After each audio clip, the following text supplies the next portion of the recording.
Hey guys, Dr. Ben here, F8 Well Centers. Let's talk about sleep today. This is something that is so crucial. I say this all the time. You can't out-supplement a poor immune system, a weakened immune system. And one of the biggest things that causes a weakened immune system is poor sleep quality. So love having you guys on. Pop down below where you're watching from. Love seeing all over the country, all over the world. And tell me how you're sleeping. Tell me how you've slept the last couple nights. Tell me if you are getting a good restorative sleep state. So how do you tell if you're getting good sleep or not? And this is how you do it. If you go to sleep, you sleep through the night, maybe you get up to go to the bathroom, you wake up and you wake up refreshed. And in that 7.5, 8.5 hour window, and you wake up and you feel good and you're ready to go. Give me a thumbs up if anybody is like that, or a thumbs down if you're not like that. Because here's the deal. There's 50 to 70 million people in the United States are dealing with sleep issues, are reporting that they do not sleep like they need to. They're not getting the restorative sleep. That's 1 out of 5 people. Good, we got some thumbs up coming in. Good to see you guys. Pop down below where you're watching from. There's Billy Knight. No, you are not sleeping well.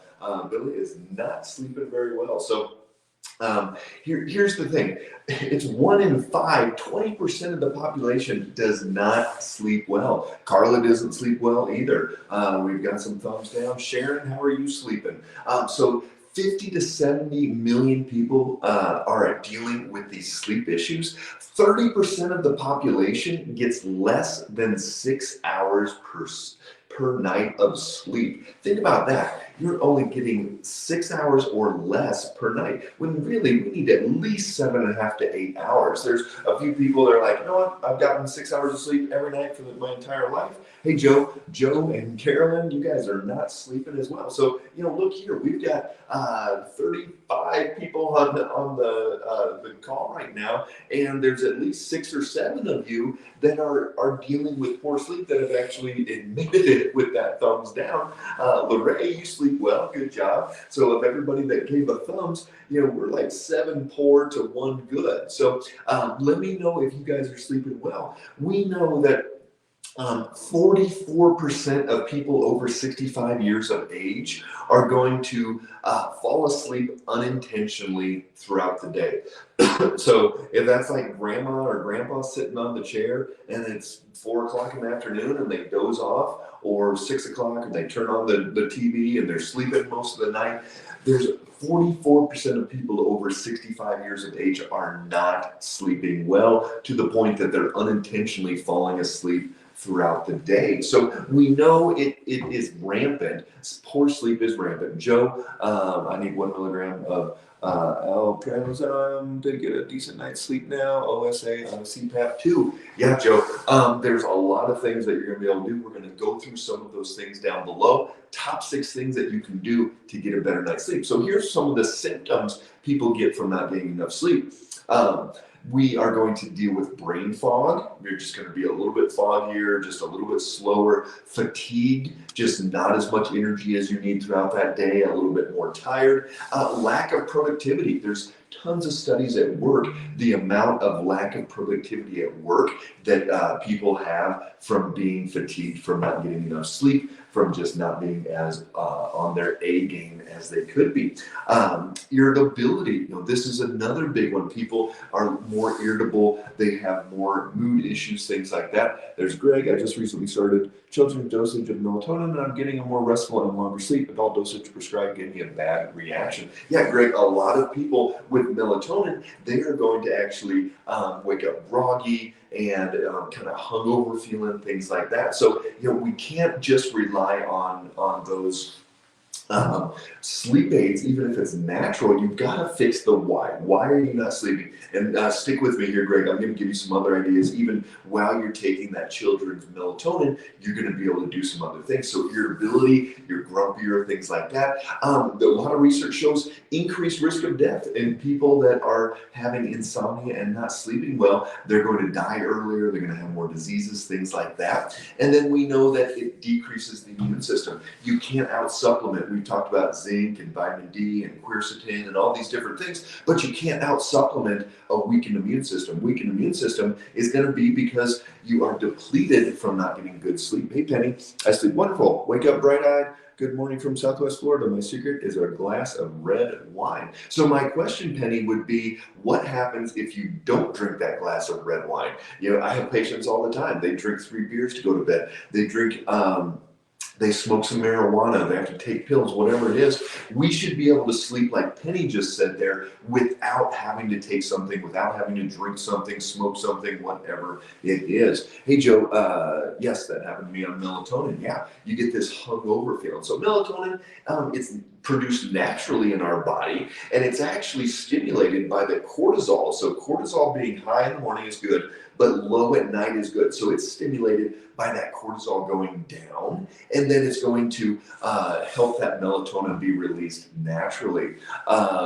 Yes, Victoria, great to see you. Hope you get something out of this. So those are all the symptoms that we get. And then what happens when we're sleeping? Why is it so important? Well, multiple things. We're going to repair tissue. So every day, like I was in the gym, did pull-ups, different things this morning, and I broke down some muscle. I stressed some ligaments and tendons and different things. So tonight, if I get a good quality sleep, my body's going to repair that. Your joints, you know, just walking and moving. I'm going to go for a hike later today. All those things, we know that we're going to need to break that down throughout the day and build it up at night. So your hair, skin, nails, all those things, regeneration needs to happen when you're getting a good night's sleep. Your digestion, your gallbladder, very important. Between that 11 and 1 o'clock, your gallbladder is releasing bile and repairing and rebuilding. So it's very important for digestion. Detoxification between 1 and 3, your liver is going to be doing most of its detoxification at that time.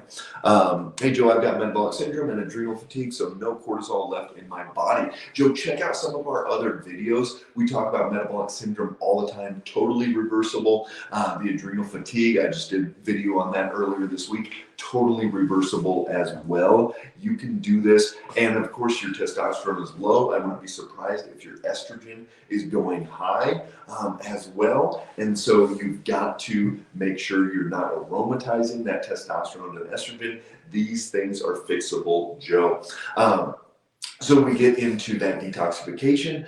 The brain is going to repair. This is why it's so important to get a good night's sleep. Your brain repairs and it fixes any damage. We're actually regenerating and rebuilding and repairing tissue every single night. We're getting a good night's sleep. If not, you're more likely to get Alzheimer's, dementia, things like that. Carolyn, I'm getting my leg cramps at night. They wake me up. Could it be from my lower back that has been bothering me? Carolyn, if you have nerve compression, nerve degeneration from the disc shrinking down, it could be. You may want to see a massage therapist, chiropractor, do some traction, some things like that. You could also try some magnesium, would be good on there. We've got some on the well store if you want to jump on that one. So here's the top 6 things that you can do now to get a good quality sleep. So number 1, you need to manage your stress. You need to work on relaxation techniques, breathing techniques. You need to work on meditation if you haven't, quieting the mind, getting out in nature. I'm going out for a walk. And Joe, this is one of the most important things for me. I would be totally depleted if I didn't do this. So you've got to manage your stress. You've got to avoid blue light. Turn off your phone, turn off your computer, turn off your iPad, turn off your TV at least 1 hour before you want to go to sleep. So if it's a 10 o'clock bedtime, 9 o'clock, all electronics are done. If you're in college, if you're doing finals, anything like that, and you've got to be on there, get blue blocker glasses, and that's going to make a huge, huge difference. Let me know, is anybody using blue blockers out there? Blue block glasses, those are going to block out that blue light. Right now, the sky is blue here, and I am going to be stimulated as I go outside and do that. As it goes dark, and then we get the orange reddish light, that's calming to the brain. So You want to get into the sun every day. Getting into the sun is going to stimulate your body to actually get a better night's sleep. So many people are locked inside. They're in a cubicle, in a basement, in buildings without windows, all those things. Yep, Billy, you got some blue bloomers. Do you like them? Yeah, let us know. Blockers. Okay, let us know if you like it. What brand you use. So you've got to get outside at lunch. You've got to go and look at the sun. You got to go and get out into that.